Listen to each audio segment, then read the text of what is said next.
কারো জীবনই কিন্তু কারোর জন্য থেমে থাকে না, শুধু সাময়িক কষ্ট হয়, তারপর সময়ের স্রোতে সব মিশে যায়, জীবন চলতেই থাকে। খেয়াল করে দেখবেন, যেখানে আপনার অবদান বেশি সেখানে কিন্তু আপনার বদনামও বেশি। কি ভাবছেন লোকের উপকার করে খুব মহান হবেন? ভুল ভাবছেন। স্বার্থের দুনিয়ায় কাজ মিটে গেলেই সবাই আপনাকে ভুলে যাবে। পুরুষ নারীর মধ্যে তফাৎ কি জানেন? পুরুষ পুরাতন জিনিসে হয় বিরক্ত, আর নারী পুরাতন জিনিসে হয় আসক্ত। পুরুষ পুরাতন জিনিসের কদর করতে জানে না, আর নারী পুরাতন জিনিসের মায়া ছাড়তেই পারে না। কে ছেড়ে গেল, কে ইগনোর করলো, আর কে পিছনে বদনাম করলো তা দেখার সময় নেই, কিন্তু কে থেকে গেল, কে খারাপ সময়ে পাশে থাকলো, সেইটা আমার কাছে মোস্ট ইম্পর্টেন্ট। এই পৃথিবীতে কেউ কারো নয়, আর যার সাথে তুমি তোমার মন খারাপের কথা শেয়ার করছো, হয়তো একদিন সেই মানুষটি তোমার মন খারাপের কারণ হয়ে দাঁড়াবে। তুমি যাকে সবচেয়ে বেশি হারানোর ভয় পাবে, পরিস্থিতির কারণে তুমি তাকেই সবার আগে হারিয়ে ফেলবে। মন খুলে কথা বলার জন্য একটা নির্দিষ্ট মানুষ লাগে। ওই নির্দিষ্ট মানুষটা ছাড়া হাজার মানুষের সাথে কথা বললেও মনে শান্তি আসে না। পায়ের তলার মাটি শক্ত হলে কাঁধে হাত রাখার লোকেরও কিন্তু অভাবও হয় না।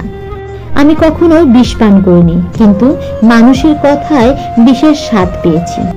জীবনে একটি আফসোস থাকবে, কেন একটা মানুষকে খুব করে চাওয়ার পরেও তাকে পাওয়া হলো না।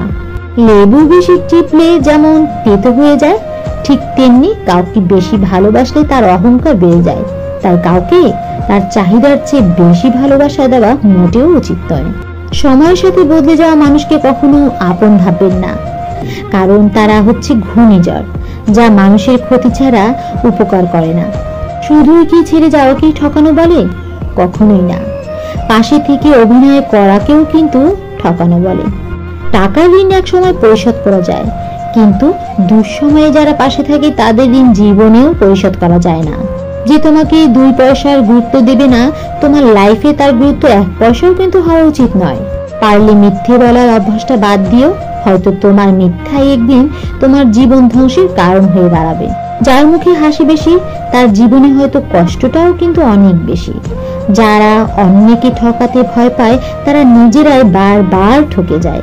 যদি কখনো কারোর সাথে সম্পর্কে বিচ্ছেদ হয়ে যায়, তাহলে তার গোপন কথাগুলো গোপনেই রেখে নিন, কেননা কোনো একদিন আপনি তার বিশ্বাসের জায়গাটা দখল করেছিলেন।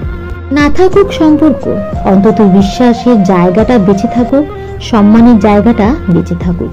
সহজে পেয়ে গেলে যেটা সস্তা মনে হয়, আসলে সেটা কিন্তু অনেক দামি। কিন্তু সমাজের অনেকেই কিন্তু এই ব্যাপারটা বুঝতে পারে না।